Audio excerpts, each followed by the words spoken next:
S Jaishankar ने New York में Asia society policy institute में अपने संबोधन के दौरान एशिया और दुनिया के भविष्य को आकार देने में भारत चीन संबंधों की महत्वपूर्ण भूमिका पर जोर दिया।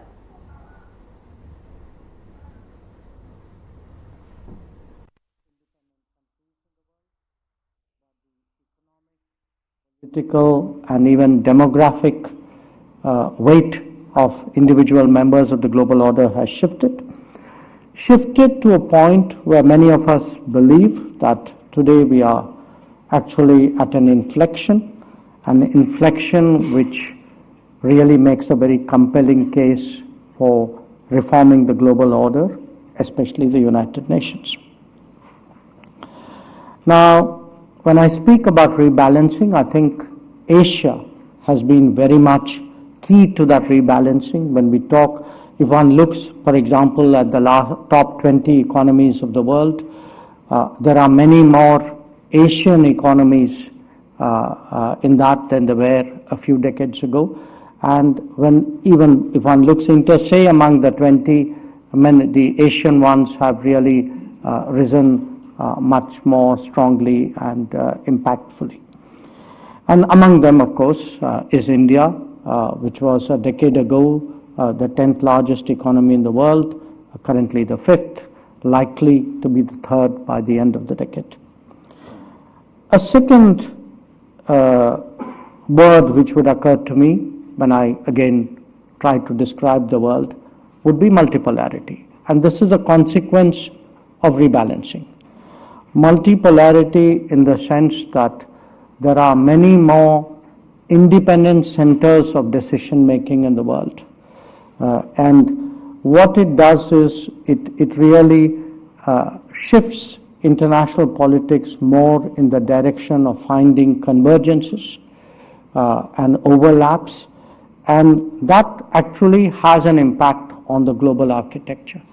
That from what was in the initial years of the UN a very much more bipolar world, which briefly went into unipolarity, today we are looking really at a global landscape which is much more regional, which is, as I said, much more characterized by countries who have their strong interests and which have the ability to pursue that interest. And so a lot of what we see in terms of the world is really how does the politics of convergence play out.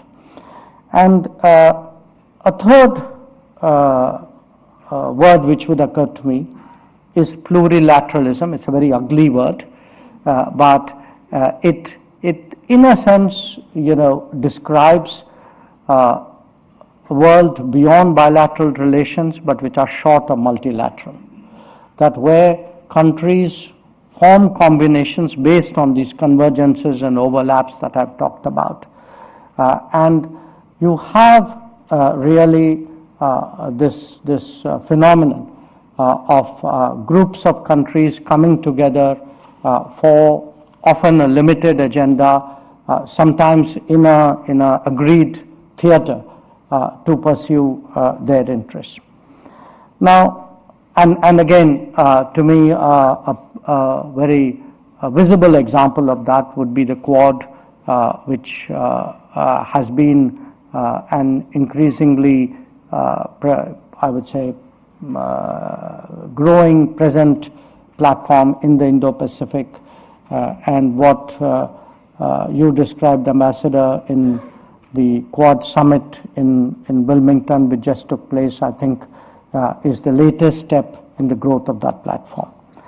Now, rebalancing, multipolarity, plurilateralism, they describe a world which is changing, but they don't fully capture a world which has been subjected to repeated shocks. And those shocks actually today have hastened the transformation the world is going through. And the shocks include COVID. The shocks include a world which is witnessing multiple simultaneous conflicts. A world that is seeing intense and very disruptive climate events.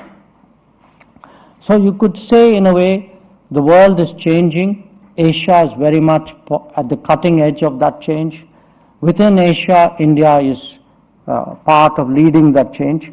But that change is today stretching the fabric of the global order, and these shocks which I have described have been stress points on that. And there are two particular aspects in terms of the global economy which I would highlight. One is the supply chain challenge, where what COVID, conflicts and climate events have taught us is the need for more resilient and reliable and redundant supply chains. And what that is doing is really, in a way, reorganizing the international economy. So it's not just the global order which is changing, but the international economy as well. And here again, I would point out that Asia is both a player as well as an arena for that transformation. The second characteristic of the international economy is, of course, its digital feature. And the digital era actually calls for much more trust and transparency. So when we look at economic relationships today, there is a security filter through which today businesses are increasingly being viewed. And here again, I would say Asia will experience that digital dilemma perhaps much more sharply than many other regions of the world. So what does all this mean for India? I would sum it up in 6 or 7 points. One, an India which is rising has to prepare to rise amidst volatility and unpredictability. That typically when countries rise, big powers rise, they hope really for congenial circumstances.